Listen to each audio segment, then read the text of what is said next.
Hay verdades que permanecen enterradas durante años, no porque nadie las conozca, sino porque todos tienen demasiado miedo de decirlas en voz alta. Y a veces basta la muerte de una sola persona para que el silencio empiece a derrumbarse. Eso fue exactamente lo que ocurrió en la hacienda San Jerónimo, donde una mujer que había pasado 20 años creyéndose una simple sirvienta estaba a punto de descubrir que toda su vida había sido construida sobre una mentira. Pero antes de continuar, suscríbase a Cuentos del Viejo Campo, active la campanita para no perderse nuestras próximas historias y cuéntenos en los comentarios desde qué rincón del mundo nos acompaña hoy. Ahora sí, volvamos a aquella mañana en que todo comenzó. El sol todavía no terminaba de subir cuando María Elena ya tenía las manos metidas en la tierra húmeda del huerto, arrancando la mala hierba que crecía terca entre las raíces del jacarandá que ella misma había sembrado siendo niña. 20 años llevaba haciendo lo mismo cada madrugada, antes de que la cocina despertara, antes de que los primeros peones salieran hacia el potrero, antes de que nadie en la hacienda San Jerónimo abriera los ojos. El árbol ya era alto, más alto que el muro del establo, y cuando florecía en primavera dejaba caer una alfombra morada que ella barría con el mismo cuidado con que otras mujeres cuidan a un hijo. Aquella mañana, sin embargo, algo en el aire estaba distinto. Los perros no ladraban. Los gallos cantaban a destiempo. Y desde la ventana del cuarto principal, la de don Ignacio Valverde, no salía ninguna luz, cuando siempre, a esa hora, ya ardía la lámpara de aceite que el viejo hacendado encendía para leer sus cuentas antes del alba. María Elena se quedó quieta con las manos todavía enterradas en la tierra. Algo le apretó el pecho, algo que no tenía nombre, pero que reconocía de otras veces, de otras mañanas en que la vida cambiaba de rumbo sin avisar. Se limpió las manos en el delantal y caminó hacia la casa grande, hacia ese pasillo de piedra que había recorrido 10,000 veces cargando bandejas, ropa limpia, jarras de agua, y que jamás había recorrido para sentarse a la mesa de la familia. Antes de llegar a la puerta del cuarto de don Ignacio, doña Matilde ya estaba ahí, con el rebozo mal puesto sobre los hombros y la cara deshecha por dentro, aunque los ojos estuvieran secos. No hizo falta que dijera nada. María Elena entendió con solo verla. Adentro, sobre las sábanas que ella misma había planchado la semana anterior, don Ignacio Valverde yacía con las manos cruzadas sobre el pecho, como si alguien lo hubiera acomodado así, con cuidado, como se acomoda algo que se quiere proteger incluso después de que ya no puede sentir. María Elena se quedó en el umbral. No entró. Nunca había entrado a ese cuarto sin ser llamada, y ni siquiera la muerte del hombre que la había protegido durante toda su vida le pareció motivo suficiente para romper esa costumbre. Fue doña Matilde quien la tomó del brazo y la hizo pasar. Mientras yo viva, nadie la tocará. Esa frase la había escuchado tantas veces que ya no la sentía como protección, sino como el aire mismo que respiraba dentro de esas paredes. La había escuchado la vez que el capataz quiso correrla del comedor de los peones por llegar tarde. La había escuchado la vez que una de las primas de los sobrinos, de visita desde Guadalajara, se había reído de sus manos encallecidas frente a las demás mujeres. La había escuchado, sobre todo, la noche en que ella, siendo apenas una niña de 8 o 9 años, había preguntado por qué no tenía madre, por qué no tenía padre, por qué nadie en el pueblo la reclamaba. Don Ignacio nunca respondió esa pregunta con palabras completas, solo le puso una mano sobre la cabeza y repitió la frase de siempre, como quien reza algo que no necesita explicación para ser verdadero. Ahora esa frase estaba enterrada junto con él. La hacienda San Jerónimo se extendía por más de 2,000 hectáreas entre lomas de tierra roja y potreros donde el ganado pastaba desde antes de que naciera el más viejo de los peones. La casa grande, de muros gruesos encalados y techo de teja, había sido construida por el bisabuelo de don Ignacio casi un siglo atrás, y a su alrededor se había ido levantando, con los años, el resto del casco.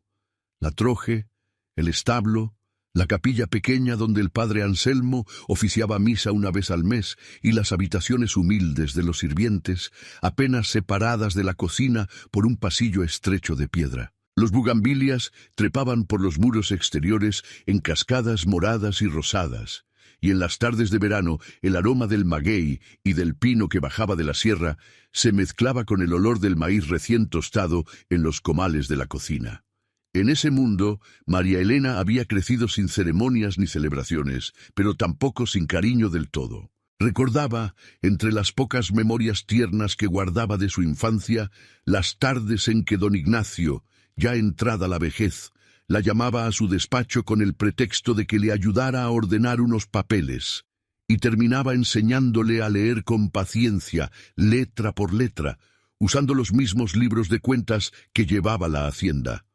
Nunca le explicó por qué se tomaba esa molestia con una sirvienta cuando ninguna otra muchacha de la cocina recibía ese trato. Simplemente lo hacía en silencio, como quien cumple una obligación que no necesita ser nombrada para ser real. Hay quien dice que sembrar un árbol es una forma de quedarse en un lugar para siempre, le había dicho una tarde, mientras la veía plantar la semilla del jacarandá, que años después se convertiría en el árbol más alto del huerto. Siémbralo bien hondo, María Elena, que sus raíces agarren fuerza antes de que nadie piense en arrancarlo. Ella no entendió entonces el peso de esas palabras. Las guardó como guardaba todo lo que don Ignacio le decía, sin saber que años después tendrían un significado que ninguno de los dos, en ese momento, podía anticipar del todo. 3 semanas antes de esa mañana, cuando don Ignacio todavía se levantaba por su propio pie y caminaba hasta el corral para revisar personalmente el estado de las bestias, Rodrigo había llegado desde Guadalajara con papeles bajo el brazo y una idea fija en la cabeza. Se sentó a la mesa del comedor grande, ese comedor al que María Elena jamás había sido invitada, y desplegó frente a su tío los planos de lo que llamaba modernización, máquinas nuevas para el trapiche, un contrato con un banco de la capital del estado para financiar la ampliación de los sembradíos y la venta de una franja de tierra hacia el oriente que, según él, no producía lo suficiente para justificar mantenerla ociosa. «Esa tierra ha estado en la familia desde antes de que tú nacieras», respondió don Ignacio, sin levantar demasiado la voz, pero con una firmeza que Rodrigo conocía bien y que siempre lograba incomodarlo. «No se vende lo que no se entiende. Y tú, hasta donde yo veo, todavía no entiendes lo que esta tierra representa. Representa números en un libro de cuentas que ya no cierran como deberían, tío», respondió Rodrigo, sin ocultar la impaciencia. «El mundo está cambiando. Los que no se modernizan se quedan atrás, y usted lleva años aferrado a las mismas costumbres, a la misma gente, a las mismas obligaciones que ya no tienen razón de ser». Fue en ese momento cuando Rodrigo, buscando un ejemplo concreto de lo que consideraba un lastre innecesario, señaló distraídamente hacia la ventana, hacia el patio, donde María Elena tendía la ropa recién lavada bajo el sol de la tarde. «Empezando por esa muchacha», dijo, «ya no es una niña que necesite caridad. Es una mujer que ocupa un cuarto, que come de esta mesa aunque sea en la cocina, que representa un gasto que esta familia carga sin ningún motivo claro desde hace 20 años. Cuando usted ya no esté, tío, esas son las primeras cosas que se van a arreglar». Don Ignacio guardó silencio un momento demasiado largo, un silencio que Rodrigo interpretó como debilidad de la vejez, pero que en realidad escondía una advertencia que el viejo hacendado no se atrevió a pronunciar del todo. «Mientras yo viva», dijo al fin, con la voz baja pero cortante, «nadie va a tocar a esa muchacha. Y cuando yo ya no esté, espero que al menos te quede la decencia de recordar que hay deudas que no se pagan con dinero ni se cancelan con un plumazo en un libro de cuentas». Rodrigo no entendió el peso completo de esas palabras. Las tomó como el capricho sentimental de un viejo que se negaba a soltar las riendas, y salió de la hacienda esa misma tarde con la certeza silenciosa de que, tarde o temprano, las cosas se harían a su manera. No imaginó en ese momento que la frase de su tío escondía una deuda de sangre que él mismo terminaría descubriendo de la peor forma posible. El velorio se hizo en la sala grande. La misma sala donde María Elena jamás se había sentado, ni siquiera en las Navidades, ni siquiera en los cumpleaños del patrón. Ese día tampoco se sentó. Se quedó de pie junto a la puerta de la cocina, con el rebozo negro prestado por una de las cocineras, viendo pasar a los sobrinos de don Ignacio como quien ve pasar un río que ya trae la crecida de la temporada. Rodrigo Valverde, Elizondo, llegó primero, con el traje oscuro bien planchado y el rostro compuesto en una tristeza que no le llegaba a los ojos. Detrás de él, su hermana Consuelo, con el rebozo apretado sobre el pecho y la mirada baja, como si ya supiera que algo se iba a torcer y no tuviera fuerzas para impedirlo. Otros primos y sobrinos fueron llegando durante la tarde hasta que la sala se llenó de gente que había visto a don Ignacio 2 o 3 veces al año, en las fiestas patronales, y que ahora lloraba con una intensidad que a María Elena le pareció más actuación que dolor. Nadie le dio el pésame a ella. Nadie la miró siquiera. Para esa familia, María Elena era el mueble de la casa que se quedaba en su lugar mientras los dueños entraban y salían, un mueble útil, silencioso, del que nunca había que ocuparse. Solo doña Matilde se mantuvo cerca de ella durante todo el velorio, sin decir palabra, sosteniéndole el codo de vez en cuando, como si con ese gesto pudiera transmitirle la fuerza que la promesa hecha la noche anterior le exigía guardar, porque esa promesa existía, y solo doña Matilde la conocía. La noche antes de morir, don Ignacio había mandado llamar a la gobernanta a la hora en que toda la casa dormía, cuando ni siquiera los perros vigilaban despiertos. La encontró sentada junto a su cama. Tomó su mano con la poca fuerza que le quedaba y sin soltarla le habló despacio, como quien reparte las últimas monedas que le quedan y quiere asegurarse de que cada una llegue a su destino correcto. «Prométame que nunca la va a abandonar», dijo, «aunque todos se pongan en su contra. Aunque ella llegue a odiarme por lo que no le dije a tiempo. Prométamelo, Matilde, porque yo ya no voy a poder cuidarla, y usted es la única persona en esta hacienda que sabe lo que de verdad le debemos». Doña Matilde no preguntó qué significaba esa deuda. Llevaba 32 años sirviendo en San Jerónimo. Había visto nacer y morir a suficiente gente como para reconocer cuándo una pregunta solo iba a añadir peso a una carga que un moribundo ya no podía sostener. Apretó la mano del patrón y prometió. Se lo prometió con la misma seriedad con que se hacen las mandas a los santos, sabiendo que romper una promesa de esas no se paga solo en esta vida. Don Ignacio murió antes del amanecer. El entierro se hizo 2 días después, en el panteón del pueblo, bajo un sol que quemaba como si la tierra misma quisiera apurar el trámite. El padre Anselmo Treviño ofició la misa con la voz cansada de quien ha despedido a demasiada gente en los últimos años, y al terminar, mientras los peones bajaban el ataúd con las sogas viejas que se usaban para todos los entierros del pueblo, María Elena se mantuvo al fondo, junto a las tumbas más humildes, donde el pasto crecía sin que nadie lo cortara. Desde ahí vio como Rodrigo Valverde Elizondo se paraba al frente, junto al hoyo recién cavado, y recibía los pésames de todo el pueblo como si ya llevara puesto el título de patrón. No se equivocaba en sentir eso.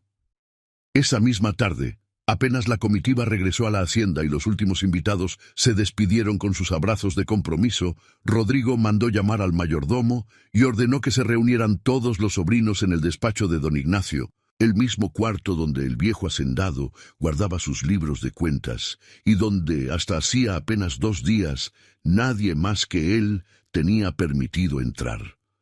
«Ahora las cosas van a cambiar», dijo Rodrigo, sentado en la silla de su tío como quien se prueba un sombrero heredado, «y lo primero que va a cambiar es que esta casa deje de sostener gente que no le pertenece».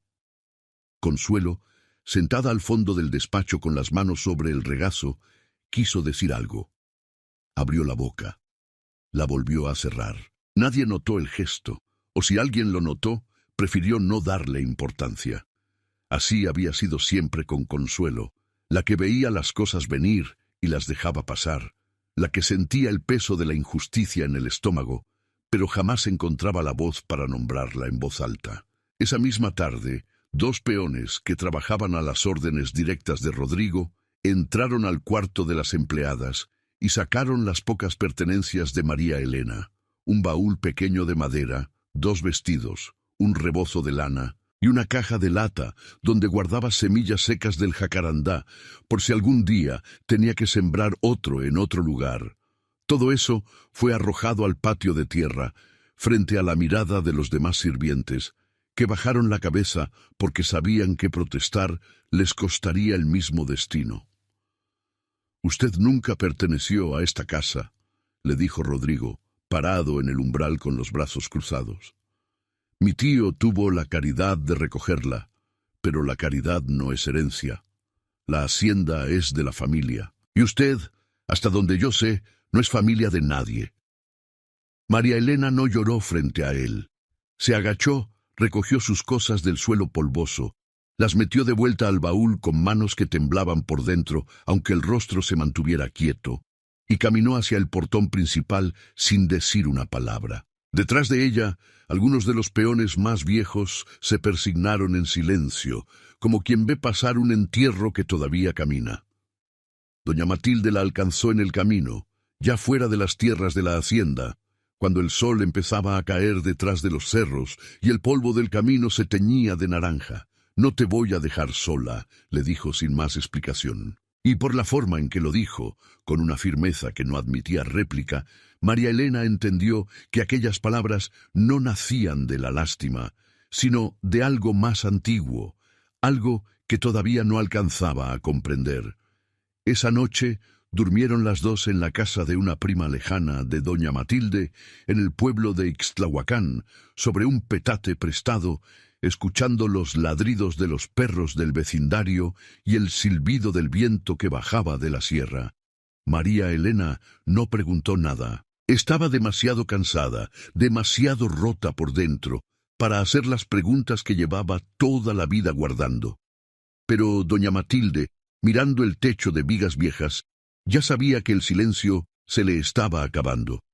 Había prometido no abandonarla, y para cumplir esa promesa de verdad, tarde o temprano, tendría que empezar a hablar.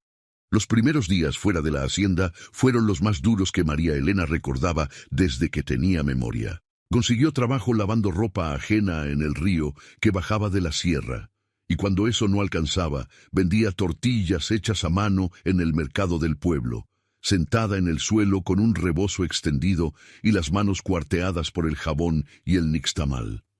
La gente del pueblo la miraba con esa mezcla de lástima y curiosidad que se reserva para quienes caen de una posición conocida, aunque esa posición nunca hubiera sido, en realidad, más que la de sirvienta. Algunos murmuraban que de seguro había hecho algo malo para que la corrieran así, de un día para otro, sin explicación.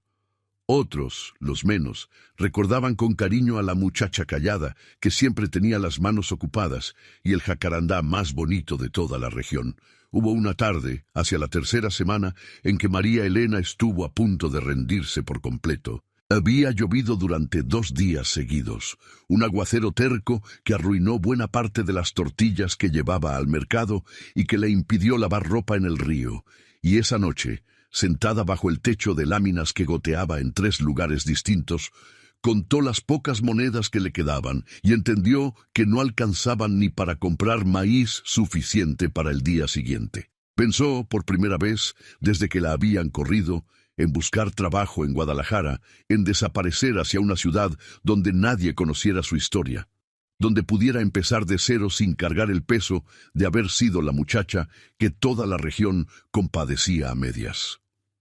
Fue entonces cuando tocó a la puerta un hombre mayor, encorvado, que ella reconoció de inmediato como uno de los antiguos peones de San Jerónimo, un tal Eleuterio que durante años había cuidado los caballos del patrón. Traía consigo un costal pequeño con maíz y frijol, y no dijo mucho al entregárselo, solo que don Ignacio, en paz descanse, siempre había insistido en que a nadie le faltara qué comer bajo su techo, y que él, aunque ya no trabajara ahí, no pensaba dejar que esa costumbre muriera junto con el patrón. María Elena le agradeció con la voz quebrada, y esa noche, mientras servía el poco frijol que le quedaba, entendió que rendirse no era todavía una opción, que había gente en ese pueblo que recordaba con cariño lo que ella representaba, aunque la familia que debía protegerla la hubiera desconocido. Guardó esa lección junto con las demás que estaba aprendiendo a cargar, y al día siguiente volvió al mercado con la misma terquedad de siempre, decidida a no marcharse de la región hasta entender por qué don Ignacio la había protegido con tanta insistencia a lo largo de toda su vida. Doña Matilde, mientras tanto, no se quedó quieta. Renunció formalmente a su puesto de gobernanta en San Jerónimo apenas una semana después del entierro, alegando que ya estaba mayor para seguir sirviendo a una familia que no respetaba ni la memoria de sus muertos. Rodrigo no puso objeción. Al contrario, se sintió aliviado de perder de vista a la mujer que había sido la sombra fiel de su tío durante más de 3 décadas, esa presencia silenciosa que siempre parecía saber más de lo que decía.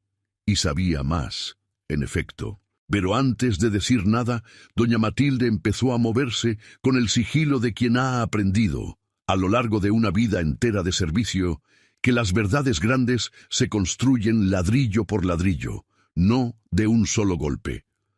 Su primer movimiento fue regresar a la hacienda con el pretexto de recoger unas cosas personales que había dejado en su antiguo cuarto y aprovechar esa visita para entrar, sin que nadie la viera, al despacho donde don Ignacio guardaba sus papeles más viejos. Sabía exactamente dónde buscar. Durante años había visto al patrón sacar en las noches de insomnio una pequeña llave de bronce que guardaba escondida detrás de un retrato de su madre, y con esa llave abrir un cajón secreto en el fondo del escritorio de caoba. El cajón estaba ahí, tal como lo recordaba. Adentro, envuelto en un pañuelo de lino ya amarillento por el tiempo, encontró un fajo de cartas atadas con un listón desteñido, y debajo de ellas, doblado con el cuidado de quien protege algo que teme perder, un papel oficial con el sello de la parroquia de un pueblo vecino, fechado casi 3 décadas atrás. Doña Matilde no sabía leer con soltura, pero reconoció de inmediato 2 nombres escritos en esa hoja: Salvador Valverde y Refugio Campos. El nombre de Salvador le trajo de golpe recuerdos que llevaba décadas guardados en el fondo de la memoria.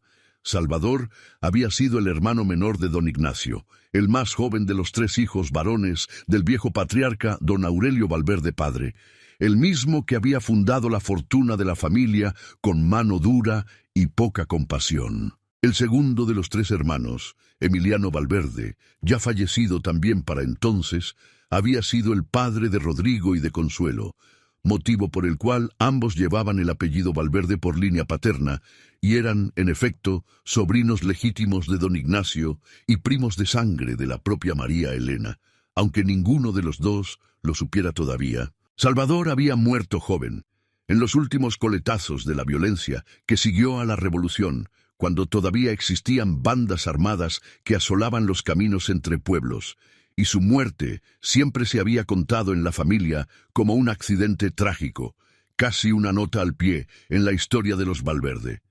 Nadie hablaba de él con detalle. Nadie mencionaba tampoco que hubiera dejado descendencia, pero ahí, en ese papel amarillento, estaba escrito con la caligrafía cuidada de un cura de pueblo que Salvador Valverde y Refugio Campos se habían casado en secreto en la pequeña parroquia de un pueblo llamado Los Sabinos, 27 años atrás.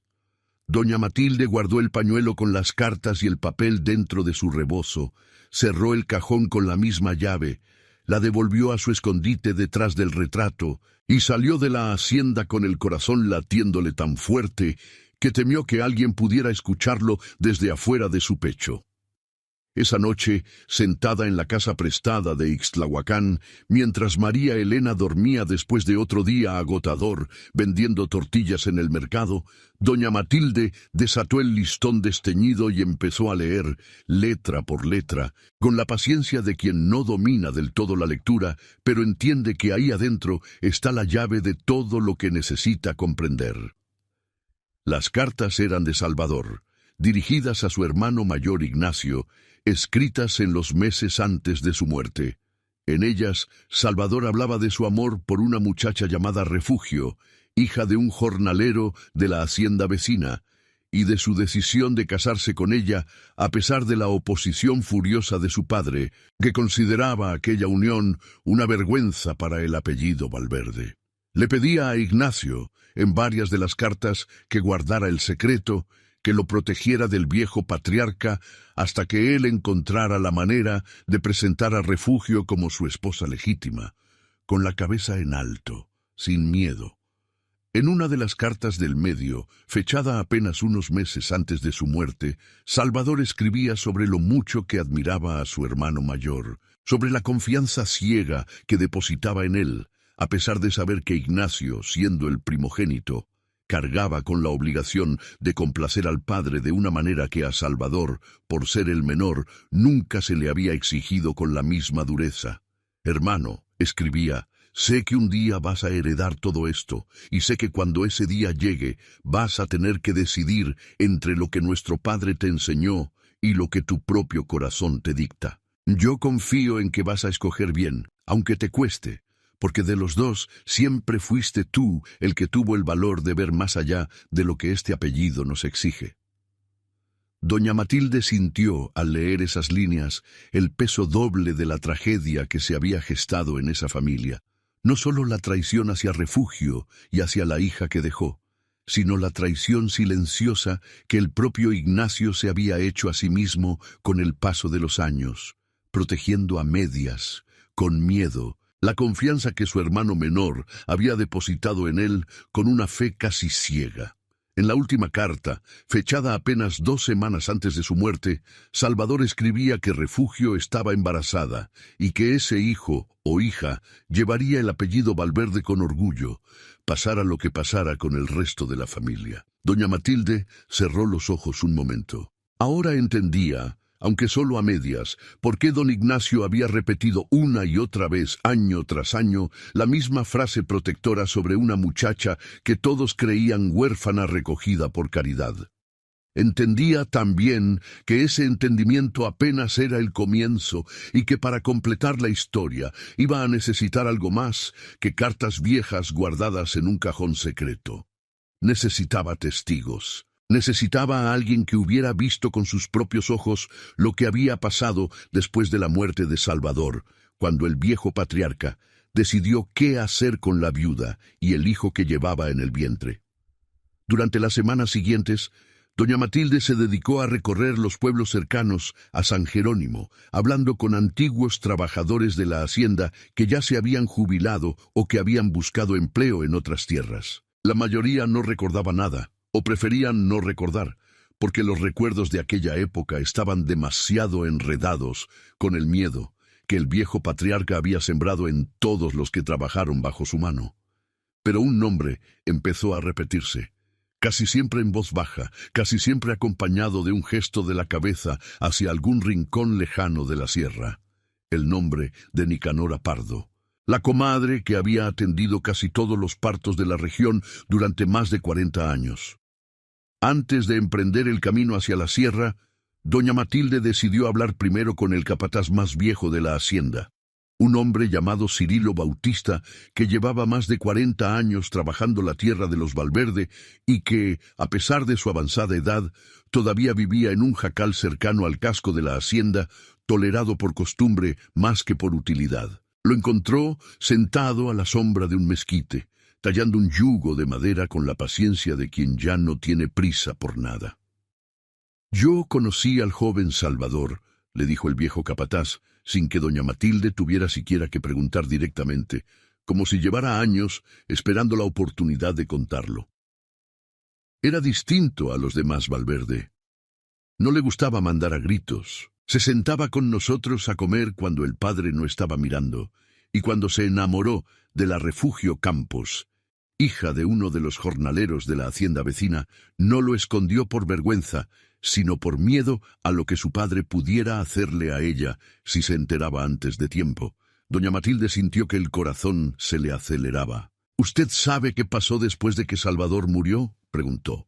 El viejo capataz dejó de tallar el yugo y clavó la mirada en el horizonte, hacia la sierra que se recortaba azul contra el atardecer. «Lo que pasó fue una vergüenza que esta familia enterró junto con el muchacho», dijo. El patrón viejo, que en paz descanse si es que la tiene, corrió al refugio de la hacienda vecina apenas se enteró de que estaba esperando familia. Dijo que el matrimonio de un cura de pueblo no valía nada frente a su apellido, y mandó a 2 de sus hombres a asegurarse de que ella no volviera a poner un pie en tierras de los Valverde. Yo era joven entonces, y como todos, me quedé callado porque hablar significaba perder el trabajo y quién sabe qué más. ¿Sabe usted a dónde se fue ella?, preguntó doña Matilde. Se fue hacia el otro lado de la barranca, respondió el capataz. Dicen que una comadre de por allá la recibió, una mujer que atendía partos en toda la región. Ya no recuerdo bien el nombre, pero si usted pregunta por el pueblo, seguro alguien todavía la recuerda. Era la única que se atrevía a curar sin cobrar cuando la gente no tenía con qué pagar. Con ese hilo suelto, doña Matilde emprendió el camino hacia la sierra, siguiendo la dirección que el viejo capataz le había señalado, dispuesta a encontrar a esa comadre antes de que el tiempo, tan cómplice del olvido como de la memoria, terminara por borrar del todo lo poco que quedaba de aquella historia. El camino la llevó a través de parajes que no recorría desde su juventud.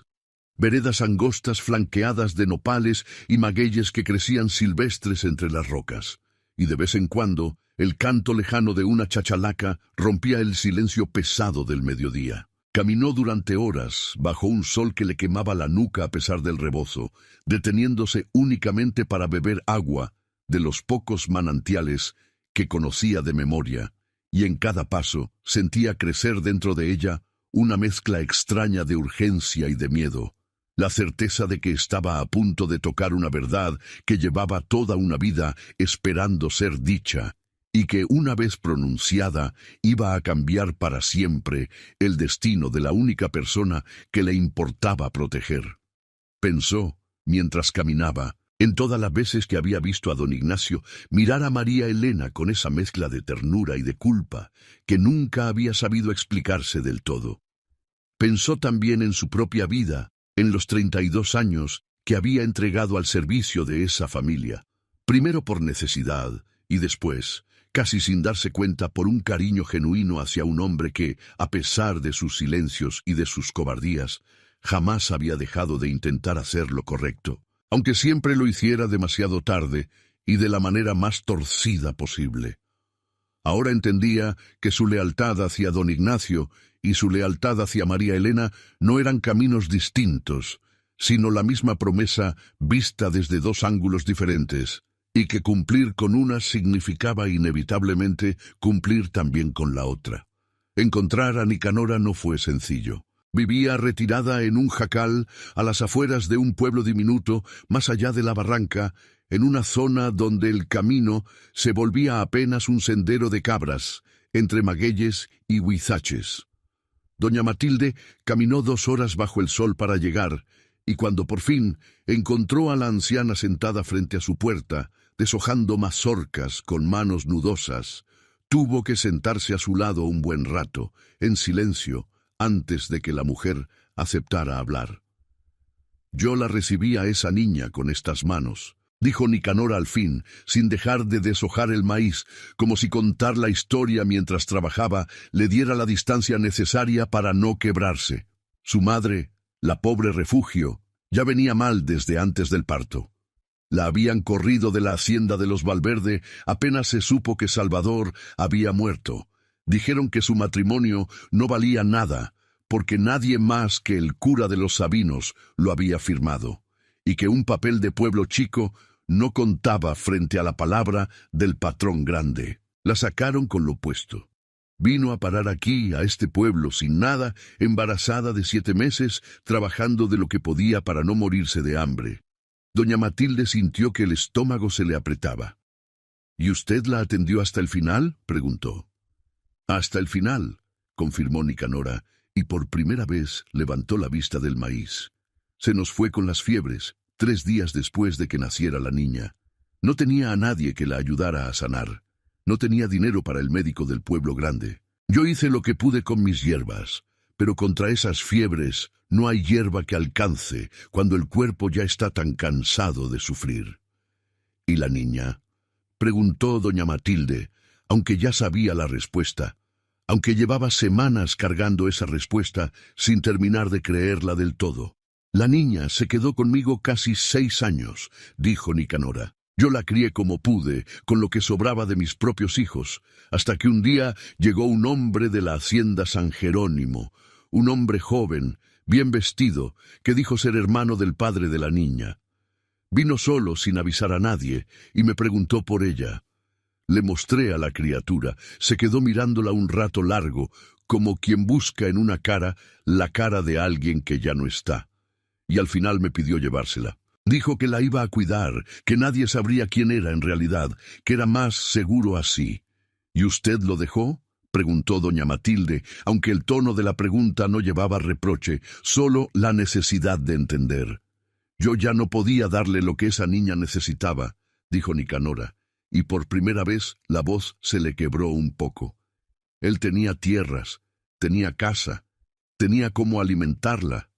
Yo apenas tenía este jacal y 6 bocas propias que llenar. Le dije que sí con la condición de que nunca la maltratara, y él me lo juró con una seriedad que hasta el día de hoy recuerdo.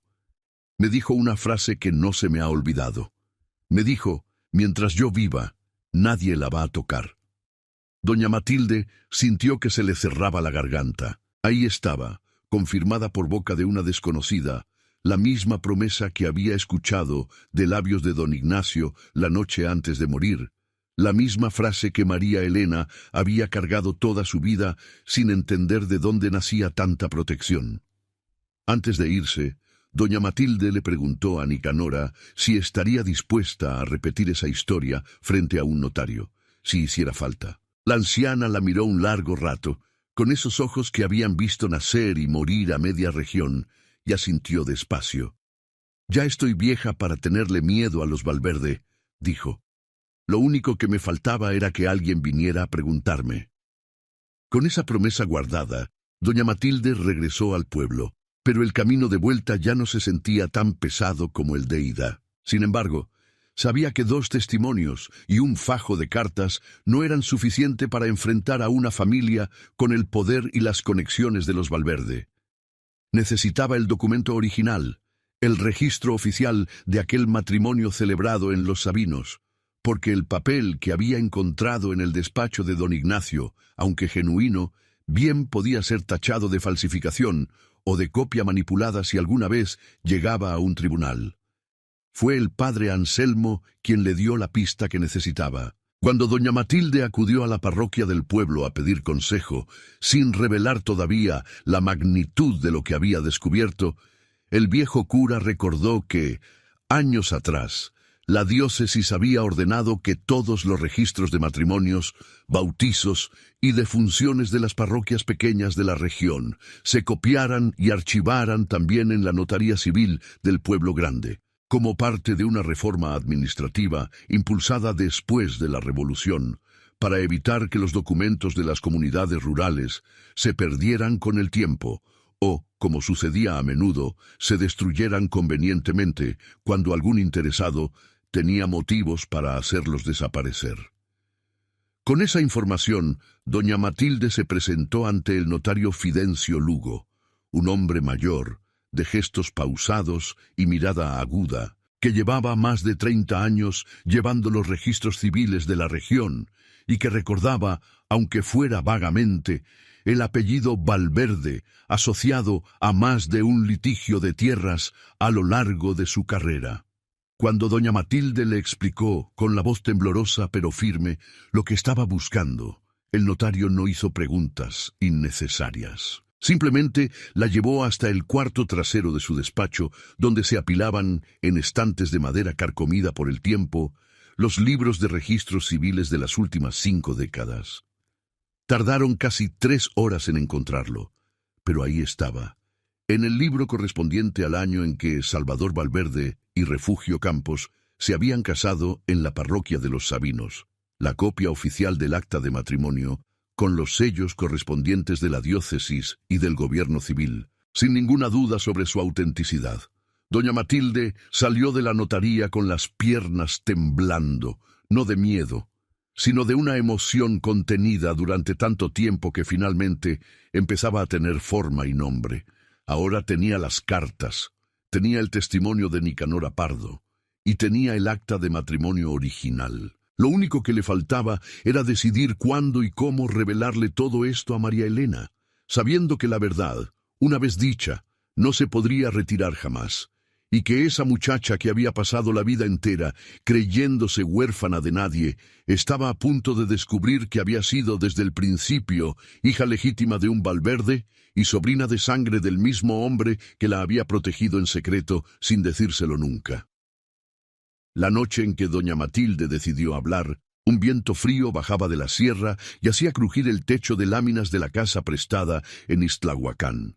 María Elena acababa de regresar del mercado, cansada, con las manos todavía oliendo a nixtamal, cuando encontró a doña Matilde sentada a la mesa con el pañuelo de lino desdoblado frente a ella y una vela encendida que apenas alcanzaba para iluminar sus manos. «Siéntate», le dijo doña Matilde, sin rodeos. «Hay algo que tenías que haber sabido hace mucho tiempo, y yo se lo prometí a don Ignacio que te lo iba a decir, aunque me costara verte sufrir por conocerlo». María Elena se sentó despacio, con esa quietud que la caracterizaba desde niña, esa costumbre de recibir los golpes de la vida sin gritar, guardándolos adentro para no darle a nadie el gusto de verla quebrarse. Escuchó, sin interrumpir, mientras doña Matilde le contaba, palabra por palabra, todo lo que había descubierto. El amor secreto entre Salvador Valverde y Refugio Campos, el matrimonio celebrado a escondidas en los Sabinos, el rechazo brutal del viejo patriarca, la muerte de Refugio entre fiebres y pobreza, los primeros años de María Elena en el jacal de Nicanor Pardo, y finalmente la llegada de don Ignacio, joven todavía, para llevársela a la hacienda bajo el disfraz de la caridad. Cuando doña Matilde terminó de hablar, el silencio que siguió fue tan pesado que hasta la vela pareció arder más despacio. María Elena tenía las manos cerradas sobre la mesa, los nudillos blancos, la mirada fija en un punto que no estaba realmente en el cuarto, sino en algún lugar del pasado que apenas empezaba a reconstruir.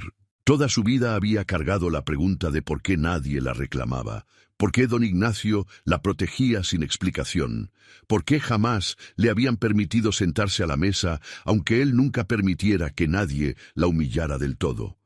Ahora entendía que la respuesta había estado siempre a un paso de ella, escondida detrás de un retrato, guardada en un cajón con llave, sostenida por el silencio de un hombre que había cargado su propia culpa hasta el último día de su vida.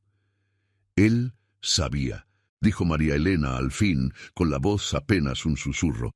«Sabía desde el principio quién era yo, y nunca me lo dijo». «Tenía miedo», respondió doña Matilde, «miedo de su propio padre mientras vivió, y después miedo de esta familia que ya conoces, de lo que serían capaces de hacerte si supieran que tenías derecho legítimo sobre estas tierras. Prefirió protegerte en silencio a arriesgarte con la verdad completa.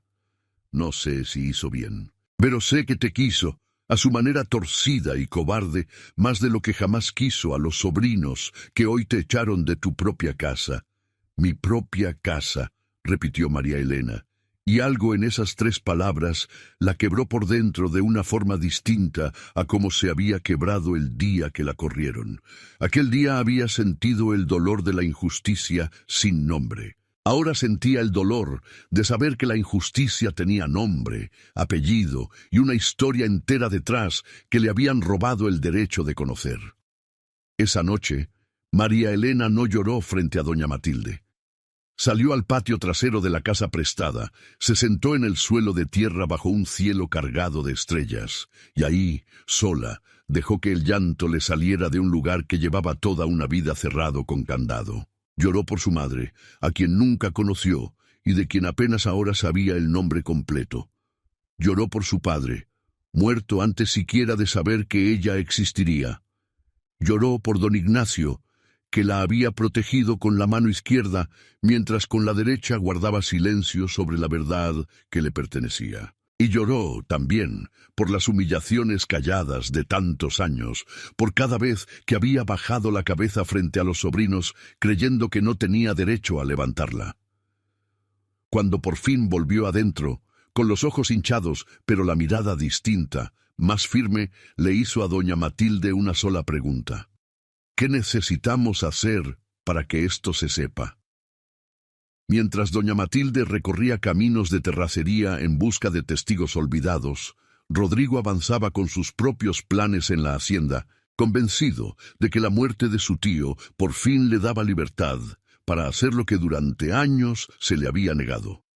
Viajó 2 veces a Guadalajara en menos de un mes, reuniéndose con representantes de un banco agrícola dispuesto a prestarle una suma considerable a cambio de hipotecar una parte de las tierras de San Jerónimo, dinero que Rodrigo planeaba invertir en maquinaria nueva y en la ampliación de los sembradíos hacia el oriente, el mismo proyecto que su tío había rechazado meses atrás. Firmó los primeros documentos sin consultar a ningún otro miembro de la familia, seguro de que su posición como sobrino mayor le daba autoridad suficiente para decidir solo. Consuelo se enteró de la hipoteca por accidente, al encontrar unos papeles bancarios olvidados sobre el escritorio del despacho, y cuando le preguntó a su hermano por qué no la había consultado, Rodrigo respondió con la misma seguridad que empleaba para todo. Alguien tiene que tomar las decisiones difíciles en esta familia, dijo. Nuestro tío se pasó la vida entera aferrado al pasado y mira cómo terminaron las cosas. Yo no pienso cometer el mismo error. Fue precisamente esa prisa por consolidar su nueva posición lo que hizo que Rodrigo recibiera con tanta furia las noticias sobre los movimientos de doña Matilde.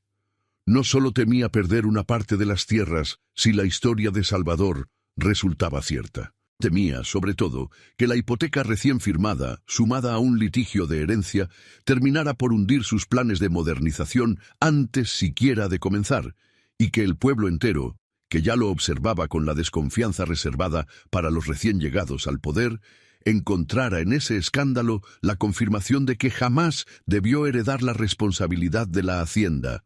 Rodrigo Valverde Elizondo, mientras tanto, no permaneció ajeno a los movimientos silenciosos de doña Matilde. Un pueblo pequeño no guarda secretos por mucho tiempo, y los rumores de que la antigua gobernanta andaba haciendo preguntas por los pueblos vecinos, visitando notarías y buscando a viejas comadres, no tardaron en llegar hasta sus oídos, primero como murmullos vagos entre los peones, después como una advertencia directa de uno de sus primos, que le contó haber visto a doña Matilde entrar a la notaría de Fidencio Lugo, con un fajo de papeles bajo el rebozo. Rodrigo no era hombre que dejara los problemas crecer sin atenderlos. Se presentó personalmente en la notaría de Fidencio Lugo una mañana, sin previo aviso, con el pretexto de revisar unos asuntos pendientes de la herencia. «Quiero saber qué buscaba aquí la señora Matilde Rosales», dijo Rodrigo, sentándose sin que nadie lo invitara frente al escritorio del notario. «Usted entenderá que como heredero principal de la hacienda San Jerónimo tengo derecho a conocer cualquier asunto legal que involucre las propiedades de mi familia». El notario Fidencio Lugo, sin levantar la vista de los papeles que tenía frente a él, respondió con la calma de quien lleva 3 décadas tratando con hombres que confunden el apellido con la autoridad. «Lo que discuto con mis clientes es confidencial, joven Valverde», dijo. «Y hasta donde yo sé, la señora Rosales ya no trabaja para su familia, así que cualquier asunto que haya tratado conmigo le pertenece a ella, no a usted». Rodrigo sintió que la sangre se le subía al rostro. Si esto tiene que ver con documentos falsos, con alguna artimaña para reclamar tierras que no le corresponden a nadie, le advierto que voy a llevar este asunto ante las autoridades correspondientes, dijo, ya sin disimular la amenaza en la voz. «Cuando tenga algo oficial que presentar ante mí, con mucho gusto lo voy a atender», respondió el notario, cerrando el libro que tenía abierto frente a él, como quien da por terminada la conversación. «Mientras tanto, le pediría que respete la confidencialidad de este despacho, porque hasta los Valverde tienen que responder ante la ley cuando la ley se los pide». Rodrigo salió de la notaría con el orgullo herido y la certeza, cada vez más firme, de que algo grande se estaba moviendo a sus espaldas, algo que ya no podía controlar únicamente con amenazas veladas, y con la autoridad heredada de un apellido que, Por primera vez en su vida, sentía que empezaba a tambalearse. Esa misma tarde, Rodrigo regresó al despacho de su tío difunto y revisó, uno por uno, todos los cajones del escritorio de caoba, hasta encontrar el cajón secreto detrás del retrato, ya vacío de las cartas y del acta original que doña Matilde se había llevado semanas atrás. La rabia que sintió en ese momento no fue la rabia de quien pierde un objeto, sino la de quien entiende, de golpe, que el terreno bajo sus pies ya no es tan firme como creía.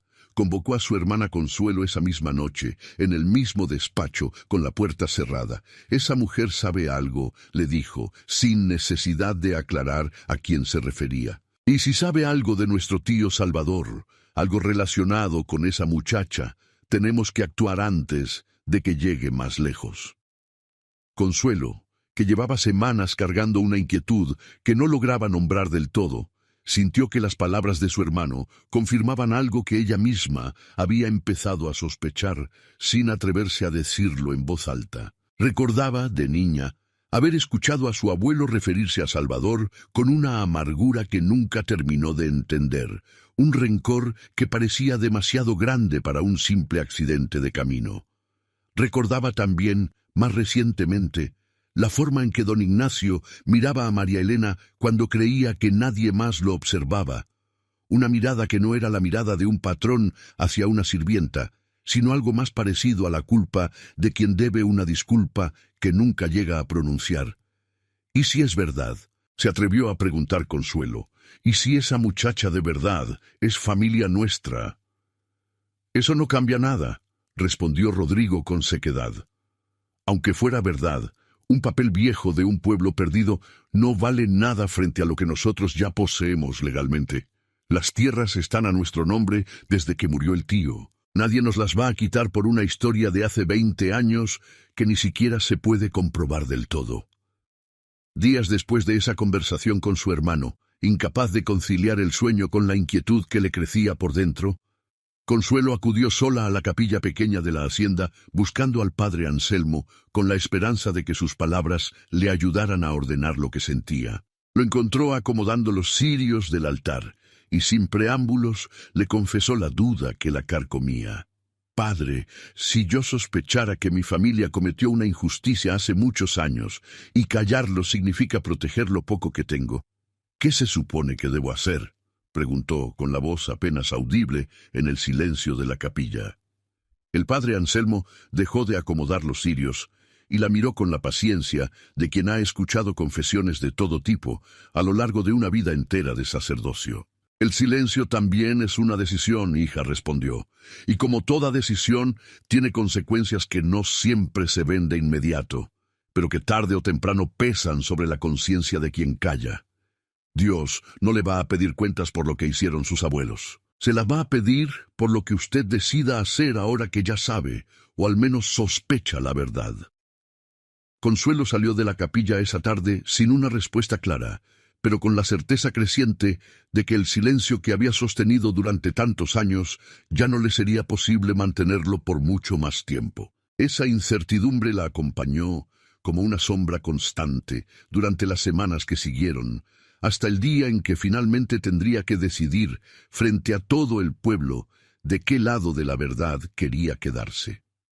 Pero Rodrigo sabía, en el fondo, que sí se podía comprobar, y esa certeza era precisamente lo que lo llevó, en los días siguientes, a actuar con una urgencia que delataba su miedo más de lo que cualquier confesión hubiera podido hacerlo. Mandó llamar a 2 hombres de su confianza, trabajadores que le debían favores y silencio, y les ordenó averiguar el paradero de doña Matilde y de María Elena, con instrucciones claras de reportarle cualquier movimiento sospechoso. Al mismo tiempo, ordenó que se comenzara a talar la parte del huerto donde crecía el jacarandá que María Elena había sembrado de niña, con el pretexto de ampliar el corral de los caballos hacia esa zona de la propiedad. No era necesidad real, era un mensaje dirigido a cualquiera que todavía guardara memoria de aquella muchacha, de que su huella en San Jerónimo iba a ser borrada por completo, raíz por raíz, hasta que no quedara evidencia de que alguna vez había existido ahí. Cuando la noticia de la tala llegó hasta Ixtlahuacán, a través de uno de los peones viejos que todavía sentía lealtad hacia doña Matilde, María Elena sintió que algo se le rompía por dentro de una manera distinta a todo lo anterior. Podía soportar la humillación de haber sido corrida sin explicación. Podía soportar incluso el dolor de descubrir tarde una verdad que le habían negado toda la vida. Pero la idea de que talaran el árbol que había sembrado con sus propias manos, el único lugar del mundo que de verdad sentía suyo, le dolió con una intensidad física, como si le estuvieran arrancando algo del propio cuerpo.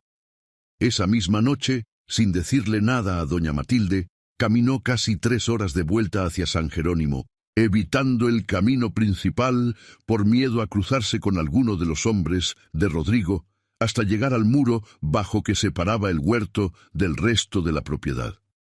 Desde ahí, escondida entre las sombras, vio el jacarandá todavía en pie, con las primeras marcas de hacha apenas iniciadas en la base del tronco, señal de que el trabajo de tala se había interrumpido esa tarde y se retomaría al día siguiente. Puso la mano sobre la corteza herida, sintiendo bajo los dedos la savia todavía fresca, y por primera vez desde la muerte de don Ignacio sintió una rabia que no tenía nada de resignación.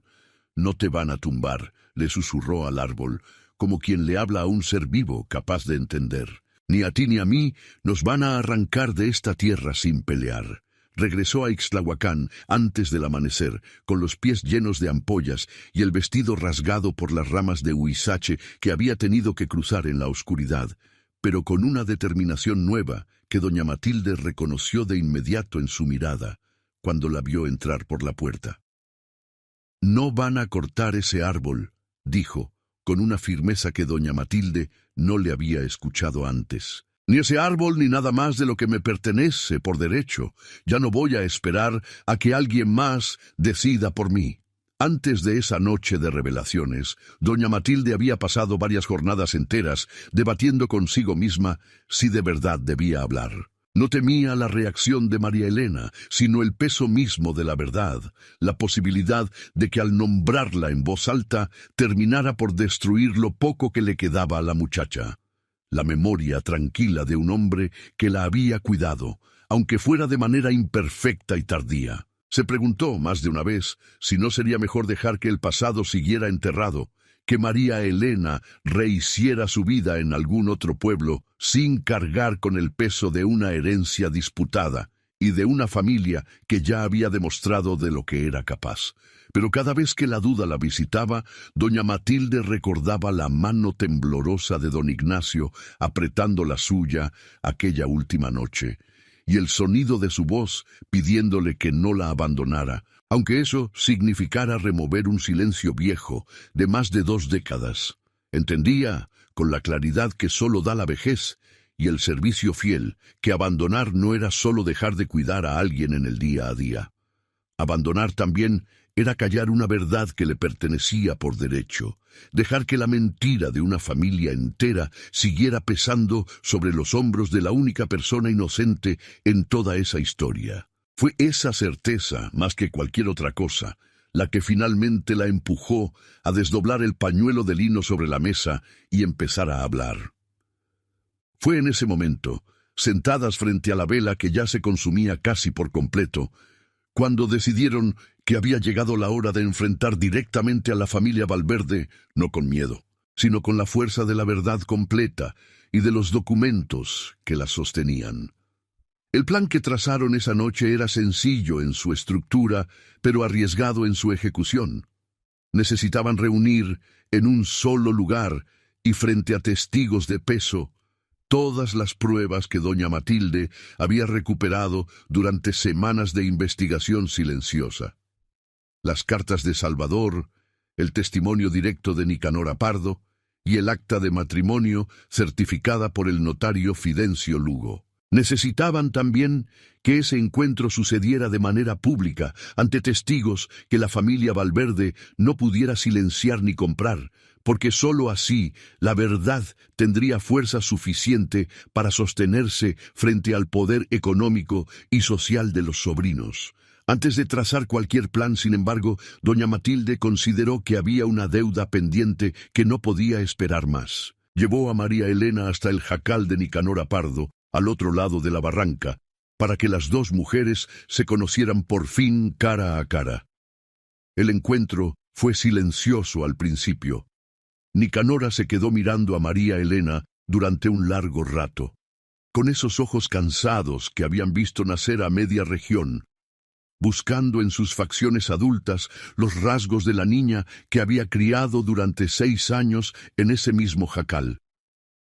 Tienes las mismas manos inquietas que tenía ella, siempre buscando algo que hacer, algo que sembrar o remendar, dijo Nicanora, observando con detenimiento cada gesto de la mujer que tenía enfrente, como quien reconstruye un rostro querido a partir de fragmentos dispersos en la memoria. «Y tienes sus mismos ojos», añadió al fin, y esa sola frase bastó para que María Elena sintiera que algo en su pecho, algo que llevaba cerrado desde que tenía memoria, se abría de golpe. Se sentó junto a la anciana sobre un petate viejo, y durante toda la tarde escuchó, palabra por palabra, los detalles que doña Matilde no había podido contarle, porque ella misma no los conocía. Cómo era la voz de su madre cuando cantaba mientras molía el nixtamal, cómo se reía cuando alguna gallina se escapaba del corral, cómo, en sus últimos días, ya afiebrada y débil, todavía preguntaba por el nombre que le pondría a la niña que llevaba en el vientre. «Refugio», dijo Nicanora. Como ella, decía que si era niña quería que se llamara igual, para que su nombre no se perdiera del todo, aunque ella ya no estuviera para verla crecer. Pero cuando naciste, tu padrino de bautismo insistió en que te pusiéramos María Elena, por una promesa que él mismo había hecho a un santo cuando su propia hija estuvo enferma de gravedad, y tu madre, que ya apenas tenía fuerzas para discutir, aceptó, con tal de que quedaras bien bautizada antes de que las fiebres se la llevaran del todo. María Elena guardó cada palabra como quien guarda semillas para una siembra futura, y cuando finalmente se despidieron esa tarde, con la promesa de que Nicanora viajaría hasta el pueblo el día de la misa de difuntos, sintió que por fin tenía en las manos algo más que documentos y actas notariales. Tenía una historia completa, con voz y con rostro, de la madre que nunca había podido conocer. El padre Anselmo Treviño, cuando doña Matilde acudió a él para pedirle consejos sobre cómo proceder, ofreció una solución que a la vez respetaba las costumbres del pueblo y garantizaba la presencia de testigos imposibles de ignorar. En 15 días se celebra la misa de difuntos por el aniversario luctuoso de la esposa de don Aurelio Padre, dijo el cura, refiriéndose a la matriarca fallecida años atrás, cuya memoria toda la familia Valverde honraba religiosamente cada año, con una misa solemne seguida de una reunión en la hacienda a la que acudía prácticamente todo el pueblo, desde las familias más humildes hasta las autoridades municipales. Si la verdad se presenta ahí, frente a todos, ningún Valverde podrá esconderla ni comprarla con silencio. El pueblo entero sería testigo. María Elena escuchó el plan y sintió, por primera vez desde la muerte de don Ignacio, algo parecido a la esperanza, aunque mezclada todavía con el miedo de enfrentar a una familia que ya había demostrado de lo que era capaz. Pero también sintió algo más profundo, la certeza de que ya no estaba dispuesta a seguir siendo la muchacha silenciosa que agachaba la cabeza. Ya no era solo la huérfana recogida por caridad. Era la hija de Salvador Valverde y de Refugio Campos, y esa verdad, aunque le hubiera llegado tarde, ahora le pertenecía por completo. Durante los 15 días que faltaban para la misa de difuntos, doña Matilde se encargó de asegurar que todas las piezas estuvieran en su lugar. Visitó de nuevo a Nicanora Pardo para confirmar su disposición a viajar hasta el pueblo el día de la misa y declarar frente a quien fuera necesario. Habló con el notario Fidencio Lugo, quien aceptó llevar consigo copias certificadas del acta de matrimonio, dispuesto a presentarlas como prueba oficial si la ocasión lo requería. Y habló, también, con algunos de los antiguos trabajadores de la hacienda que todavía recordaban con claridad la época en que Salvador Valverde vivía, hombres y mujeres que habían guardado silencio por miedo durante tanto tiempo, pero que, ante la posibilidad de que por fin se hiciera justicia, empezaron a mostrarse dispuestos a hablar. Rodrigo, por su parte, sentía que el tiempo se le escapaba entre los dedos sin encontrar la manera de detener lo que fuera que doña Matilde estuviera preparando. Sus hombres de confianza no habían logrado dar con el paradero exacto de las dos mujeres, que se movían con cuidado entre distintas casas de conocidos para no ser encontradas antes de tiempo. La frustración de Rodrigo se convirtió, con el paso de los días, en una tensión que contagiaba a toda la hacienda, y hasta los peones más leales a la nueva administración empezaron a notar que algo grande se avecinaba, algo que ni el propio Rodrigo parecía capaz de controlar del todo. Consuelo, mientras tanto, cargaba su propia batalla interna. Cada noche, antes de dormir, recordaba la mirada de María Elena el día en que la sacaron de la hacienda, esa mirada que no pedía compasión, pero que tampoco lograba esconder el dolor de la humillación.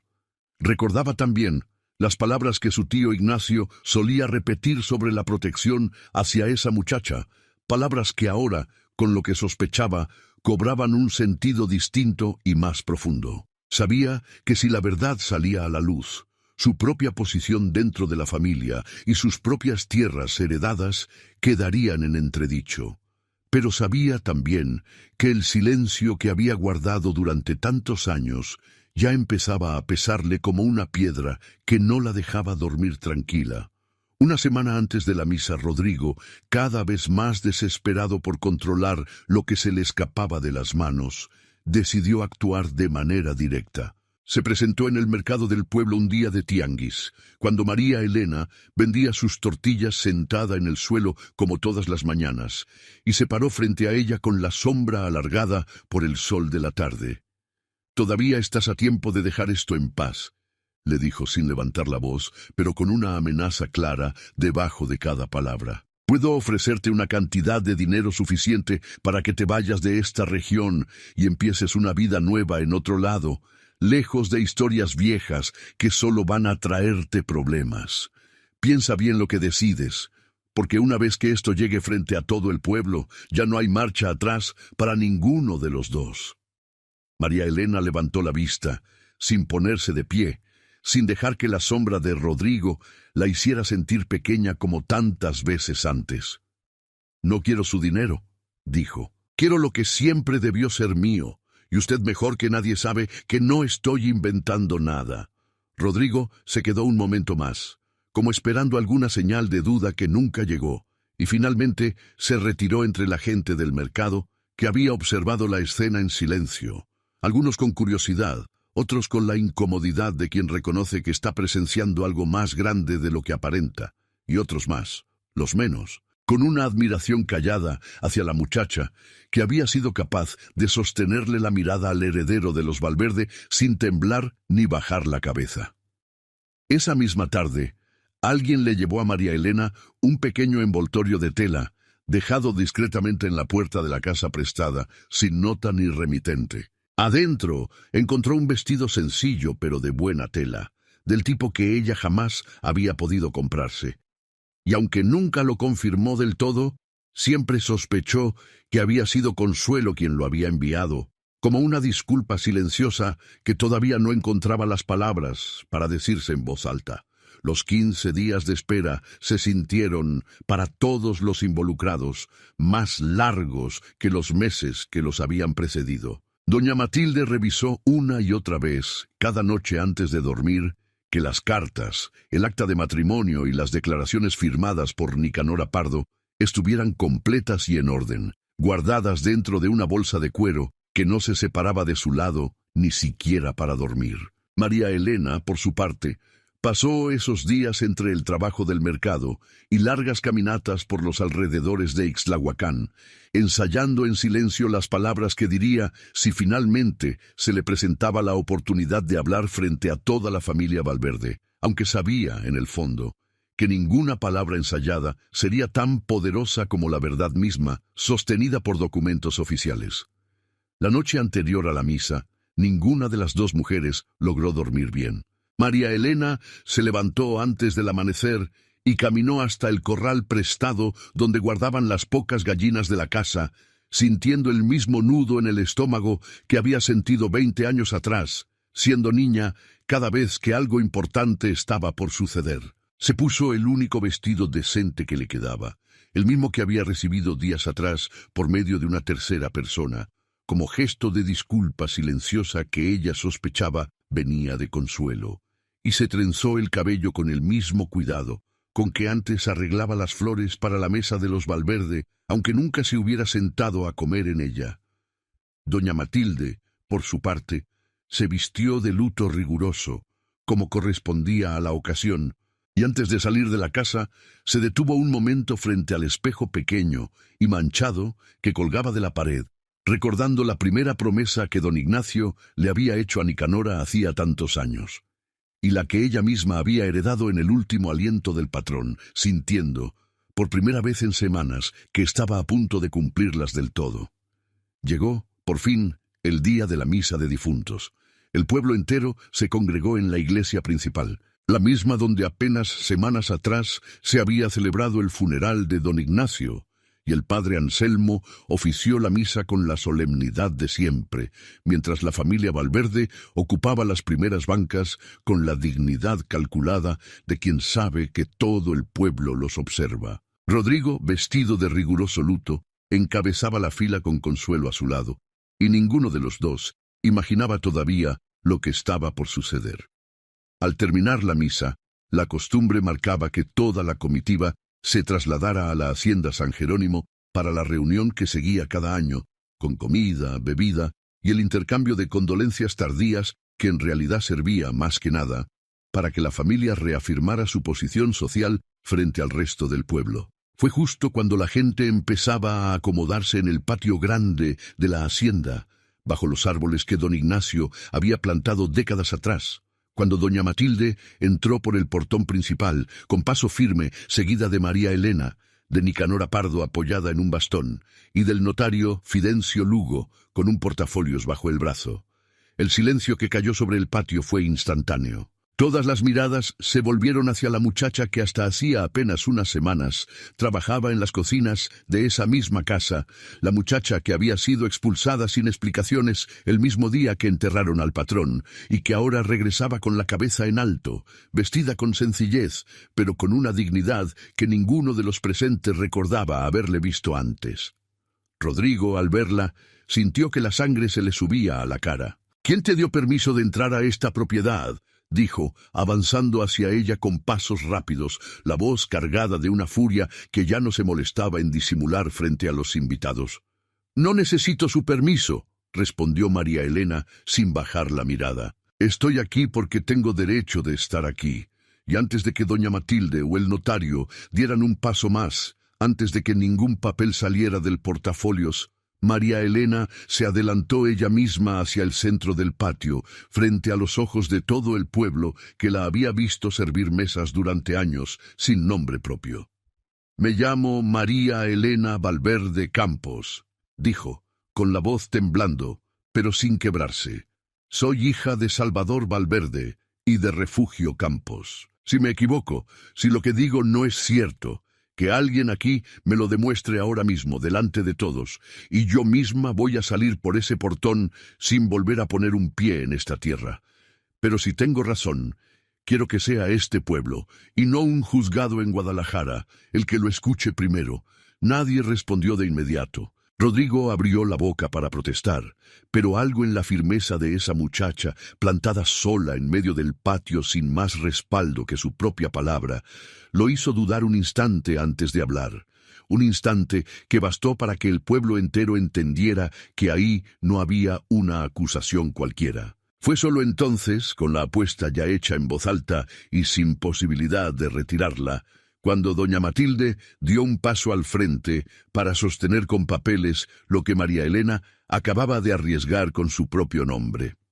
Rodrigo intentó tomarla del brazo para sacarla, pero doña Matilde se interpuso entre ambos con una firmeza que sorprendió incluso a quienes la conocían desde hacía años. Esta tierra no fue robada por el destino, dijo doña Matilde, con la voz clara y fuerte para que todo el patio pudiera escucharla. Fue robada por ustedes, con papeles quemados y silencios comprados durante demasiados años. Y hoy, frente a todo este pueblo que fue testigo del entierro de don Ignacio, va a ser testigo también de la verdad que él no tuvo el valor de decir en vida.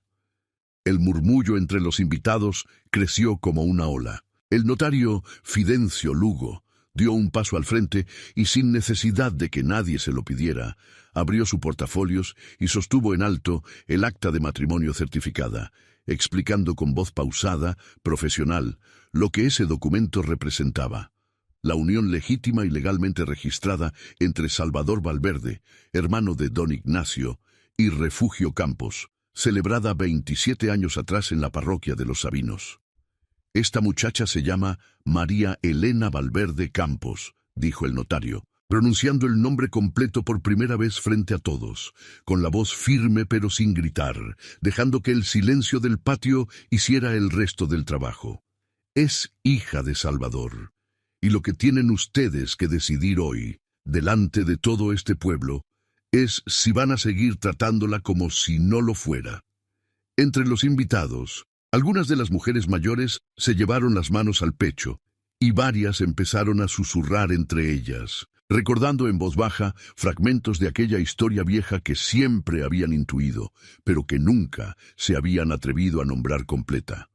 Una anciana que había trabajado en la cocina de la hacienda vecina, la misma donde Refugio Campos había nacido, se acercó entre la multitud hasta quedar frente a María Elena y, sin decir nada, le tomó ambas manos entre las suyas, como quien reconoce en un rostro joven el eco de otro rostro que hacía mucho tiempo no veía. «Yo la conocí de niña a su madre», dijo la anciana, con los ojos húmedos. «Era la muchacha más alegre que ha pisado esta tierra. Qué bueno que por fin alguien se atrevió a decir la verdad completa». María Elena sintió que las piernas apenas la sostenían, no de miedo, sino del peso extraño y hermoso de sentirse, por primera vez en su vida, reconocida por algo más que su trabajo silencioso. El padre Anselmo, que había presenciado toda la escena desde un costado del patio, se acercó también y, sin decir palabra alguna, colocó una mano sobre el hombro de María Elena en un gesto que todo el pueblo entendió como una bendición tácita, la misma que la Iglesia jamás le había negado, pero que la familia Valverde sí le había arrebatado desde siempre. Rodrigo intentó protestar, alegar que se trataba de documentos falsificados, de una trampa urdida por una sirvienta ambiciosa y una vieja gobernanta resentida, pero sus palabras se perdieron en el ruido creciente del patio, donde Nicanora Pardo, apoyada en su bastón, empezaba a contar frente a todos la historia que llevaba tanto tiempo guardada. El nacimiento de María Elena, la muerte de Refugio entre fiebres y abandono, la llegada de don Ignacio para llevarse a la niña bajo la promesa de protegerla en secreto. «Eso no prueba nada», insistió Rodrigo, dando un paso hacia Nicanora con un gesto que buscaba intimidar, aunque la anciana ni siquiera parpadeó frente a él. «Una vieja comadre puede inventar cualquier historia si le pagan lo suficiente». «Yo no necesito que nadie me pague para decir la verdad», respondió Nicanora, con una calma que resultó más contundente que cualquier grito. «A mi edad, joven, lo único que me queda es la palabra, y no pienso llevármela a la tumba callada como me la pidieron callar hace tantos años». Su abuelo mandó a 2 hombres a sacar a una mujer embarazada de la tierra donde vivía, sin importarle que se muriera de hambre en el camino. Si eso no le da vergüenza a esta familia, entonces ya no queda mucho de la familia que yo conocí. Un murmullo de indignación recorrió el patio, y varios de los invitados más ancianos, que recordaban vagamente los rumores de aquella época, empezaron a asentir en silencio, como si las piezas sueltas de una historia que nunca terminaron de entender, por fin encontraran su lugar. El presidente municipal, que había asistido a la misa por costumbre y protocolo, se acercó al notario Fidencio Lugo para revisar personalmente los documentos y tras examinarlos con atención, se dirigió a Rodrigo con un tono que ya no dejaba espacio para la negociación. «Estos papeles están en regla, Rodrigo», dijo el presidente municipal. «Si tienes objeciones, preséntalas ante el juzgado correspondiente, pero frente a todo este pueblo no tienes más autoridad que la que cualquiera de nosotros te reconozca, y hoy me parece que esa autoridad se te está terminando». Fue entonces cuando Consuelo, temblando pero decidida, dio un paso al frente, separándose por primera vez en su vida de la sombra de su hermano. «Es verdad», dijo, con la voz quebrada pero audible. «Yo lo sospechaba desde hace tiempo. Vi la mirada de nuestro tío Ignacio hacia ella. Escuché a nuestro abuelo hablar con rencor de Salvador cuando yo era niña. Un rencor que hasta hoy nunca entendí de dónde venía. Callé por miedo, por comodidad, porque hablar significaba poner en riesgo lo que yo también había heredado. Pero ya no puedo seguir callando frente a lo que es evidente para cualquiera que quiera ver la verdad». El rostro de Rodrigo, frente a la traición pública de su propia hermana, pasó de la furia a algo parecido al pánico. Miró a su alrededor, buscando apoyo entre los demás familiares, pero encontró solo miradas incómodas, murmullos de duda y la certeza creciente de que el pueblo entero acababa de presenciar el derrumbe de la versión que él había construido con tanto cuidado. «Esto no se va a quedar así», dijo Rodrigo, retrocediendo hacia la casa. «Voy a impugnar estos documentos. Voy a llevar esto ante las autoridades correspondientes. Nadie me va a quitar lo que legalmente me pertenece por una historia inventada». «Puede impugnarlo si gusta», respondió el notario Fidencio Lugo sin alterar la voz. «Pero esos papeles llevan el sello de la diócesis y del gobierno civil desde hace años. Y ningún juez de este estado va a decirle otra cosa distinta a lo que ya dijeron el cura y el registro. Lo único que va a conseguir arrastrando esto a un juzgado es que medio Jalisco se entere con lujo de detalle de cómo trató su familia a esta muchacha». Rodrigo entendió en ese momento que la batalla legal que amenazaba con emprender no haría más que profundizar su humillación frente al pueblo que ya lo había visto derrumbarse en público. Se retiró hacia el interior de la casa sin decir más palabras, pero no se dio por vencido del todo. En las semanas siguientes viajó a la capital del estado y contrató a un abogado de renombre para impugnar formalmente el reconocimiento de María Elena, alegando ante el juzgado civil que el acta de matrimonio, aunque genuina, no bastaba por sí sola para establecer un derecho de herencia sin un proceso judicial completo que confirmara la línea de sangre más allá de toda duda. Esa misma noche, después de que los últimos invitados abandonaran el patio de la hacienda y el silencio volviera a instalarse entre los muros de la casa grande, Rodrigo se encerró en el despacho que había ocupado con tanta prisa apenas semanas atrás. Se sirvió un trago que no pudo terminar y se quedó mirando el retrato de su tío Ignacio que todavía colgaba de la pared, el mismo retrato detrás del cual se había escondido, sin que él lo supiera, la llave del cajón secreto que había terminado por hundirlo. No fue el dinero lo que más le dolió esa noche, ni siquiera la humillación frente a todo el pueblo. Fue recordar, contra su voluntad, la primera vez que su padre Emiliano lo había llevado de niño a caminar entre los sembradíos de San Jerónimo, señalándole el horizonte y diciéndole que algún día, si trabajaba lo suficiente, la hacienda podía llegar a ser tan suya como de cualquier primo con más suerte de nacimiento. Su padre había muerto joven también, dejándolo con la sensación amarga de haber quedado siempre un escalón por debajo de Ignacio y de Salvador, cargando una ambición que nunca terminó de saber si era propia o heredada de un hombre que jamás llegó a haber cumplido sus propios sueños. Esa noche, por primera vez en mucho tiempo, Rodrigo entendió que su prisa por consolidar poder no había nacido solamente de la codicia, sino también del miedo antiguo a repetir el destino de su padre, el de ser, para siempre, el Valverde que nadie recordaba con cariño. Ese entendimiento no lo hizo pedir perdón, pero lo dejó esa noche más solo de lo que había estado en mucho tiempo. La audiencia se celebró meses después, en un salón pequeño del juzgado de Guadalajara, con Rodrigo sentado de un lado junto a su abogado, y María Elena del otro, acompañada por el notario Fidencio Lugo y por doña Matilde, que no se separó de su lado ni un instante. El juez, un hombre de mediana edad, que había escuchado ya suficientes disputas de tierras como para no dejarse impresionar por apellidos ni por trajes bien cortados, revisó con calma cada documento presentado. El acta de matrimonio certificada, las declaraciones juradas de Nicanora Pardo y del viejo capataz Cirilo Bautista, y las cartas originales escritas por la propia mano de Salvador Valverde, cuya caligrafía fue confirmada como auténtica por un perito llamado especialmente para el caso. Con la evidencia presentada, no encuentro fundamento legal para negar el reconocimiento de María Elena Valverde Campos como heredera legítima de Salvador Valverde, dictaminó el juez, tras una breve deliberación que a Rodrigo le pareció eterna. La impugnación presentada por la parte demandante queda sin efecto y se ordena proceder conforme a derecho con la repartición correspondiente de los bienes en disputa.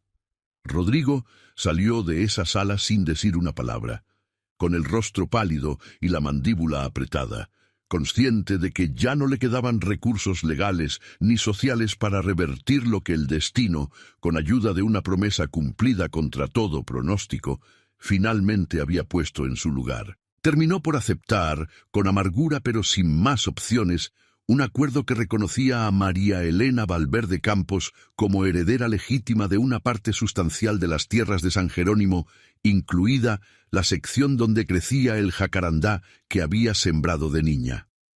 No fue una victoria completa. Parte de las tierras ya habían sido hipotecadas por Rodrigo en los meses posteriores a la muerte de don Ignacio, para financiar sus planes de modernización que nunca llegaron a concretarse, y esa porción quedó fuera del alcance de cualquier reclamo, perdida en los bancos de Guadalajara como tantas otras tierras de la región en esos años de cambio. María Elena tampoco recuperó jamás el lugar exacto que don Ignacio había ocupado en su vida, ni las palabras que él nunca llegó a decirle en persona.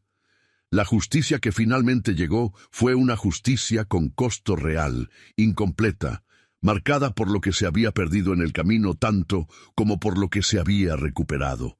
Pero recuperó su nombre completo. Recuperó el derecho de sentarse, por primera vez en su vida, a la mesa donde antes solo servía. Y recuperó, sobre todo, el pedazo de tierra donde el jacarandá seguía en pie, sin que ninguna orden de tala hubiera llegado a tiempo de derribarlo, con las raíces hundidas en la misma tierra que ahora, después de tanto esperar, por fin le pertenecía de verdad. Los meses que siguieron a la misa de difuntos no fueron sencillos para nadie en San Jerónimo. El proceso legal que reconoció formalmente a María Elena como heredera de Salvador Valverde se extendió casi un año, entre trámites en la capital del estado, audiencias frente a jueces que no siempre entendían o querían entender la complejidad de un matrimonio celebrado en secreto tantos años atrás, y la resistencia constante de Rodrigo, que agotó cada recurso legal a su alcance antes de aceptar, con el rostro endurecido por la derrota, que ya no había forma de revertir lo que el pueblo entero había presenciado aquel día en el patio de la hacienda. Durante ese año, María Elena no regresó de inmediato a vivir dentro de la casa grande. Prefirió, primero, reconstruir con sus propias manos una pequeña vivienda junto al huerto donde crecía el jacarandá, negándose a ocupar un cuarto que toda la vida le había sido negado hasta que ella misma decidiera, con calma y sin prisa, si quería reclamarlo. Contrató, con el poco dinero que fue recibiendo conforme avanzaba el proceso legal, a dos de los peones más viejos de la hacienda, aquellos que jamás la habían tratado con desprecio, y juntos empezaron a trabajar la tierra que legalmente ya le pertenecía, sembrando maíz y frijol en las parcelas que antes cuidaba sin derecho alguno. Consuelo, tras la confrontación pública, se distanció poco a poco del resto de la familia, y con el tiempo, construyó una relación cautelosa pero sincera con María Elena, dos mujeres unidas por una historia que ninguna de las dos había elegido, pero que ambas habían tenido que enfrentar a su manera. Empezaron por visitas breves, casi formales, que con los meses se convirtieron en tardes enteras, sentadas bajo el jacarandá, hablando de Salvador, de refugio, de un don Ignacio que ambas, a su manera, habían querido y también resentido. Consuelo terminó por ceder, de forma voluntaria y sin que ningún tribunal se lo exigiera, una pequeña porción de tierra que había heredado directamente, como gesto de reparación que nadie le pidió, pero que ella sintió necesario para poder, por fin, dormir tranquila. Rodrigo, en cambio, jamás pidió perdón. Se mudó definitivamente a Guadalajara poco después de que se resolviera el litigio, cargando consigo lo que quedaba de su parte de la herencia y una reputación que el pueblo entero se encargó de recordarle cada vez que su nombre volvía a mencionarse en las conversaciones de la plaza. La hipoteca que había firmado sin consultar a nadie terminó por consumir buena parte de lo que le quedaba, y años después, cuando alguien preguntaba por los Valverde en San Jerónimo, la gente hablaba primero de María Elena y de su jacarandá, y solo después, casi como una nota al margen, de aquel sobrino que había querido borrar toda una historia familiar en una sola tarde. Doña Matilde se quedó a vivir en San Jerónimo hasta el final de sus días, cumpliendo hasta el último aliento la promesa que le había hecho a don Ignacio aquella noche de insomnio, sentada junto a la cama de un hombre que se llevó a la tumba demasiadas palabras que debió haber dicho en vida. Nunca dejó de repetirle a María Elena, en las tardes tranquilas que compartían junto al huerto, que una promesa hecha a un moribundo pesa más que cualquier papel firmado ante notario, aunque al final hayan sido los papeles, y no solo la palabra, los que devolvieron a María Elena lo que por sangre y por derecho siempre le había pertenecido. Con los años, la parte de la hacienda que María Elena logró recuperar prosperó de una manera modesta pero constante, trabajada con las mismas manos que años atrás habían servido mesas ajenas sin derecho a sentarse en ellas. Contrató a Eleuterio, aquel viejo peón que le había llevado maíz y frijol en la noche más oscura de su exilio, para que administrara los sembradíos junto a ella, y poco a poco, sin prisa, fue reconstruyendo no solo la tierra, sino también el nombre que por derecho le pertenecía. La gente del pueblo, que antes la había mirado con lástima, empezó a saludarla en la calle con el respeto reservado para quienes han sabido levantarse de la humillación sin perder la dignidad en el camino. Y más de un año después, cuando alguien mencionaba a los Valverde, el primer nombre que venía a la mente ya no era el de Rodrigo ni el del viejo patriarca que había sembrado tanto rencor, sino el de María Elena y su jacarandá, símbolo silencioso de una promesa cumplida contra todo pronóstico.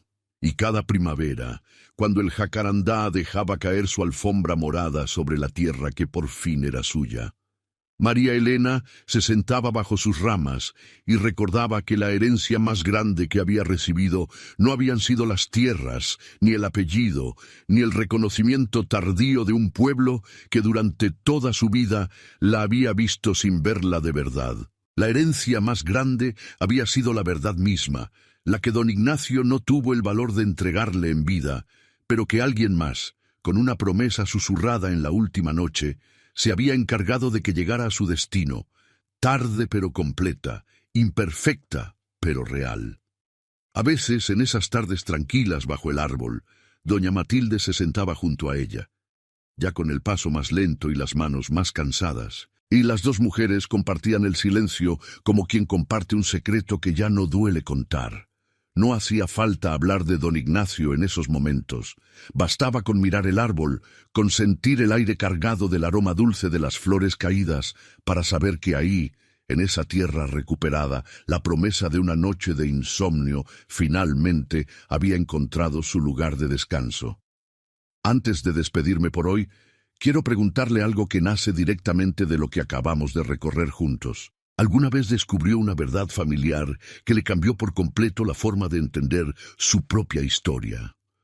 Cuéntenos en los comentarios qué fue lo que sintió al descubrirla, y si esa verdad le dolió más de lo que le sanó, o al revés. Si esta historia le tocó algo por dentro, no olvide dejar su like, suscribirse a Cuentos del Viejo Campo y activar la campanita para que no se pierda las próximas historias que están por venir. Y díganos, ¿desde qué rincón del mundo nos acompañó hoy?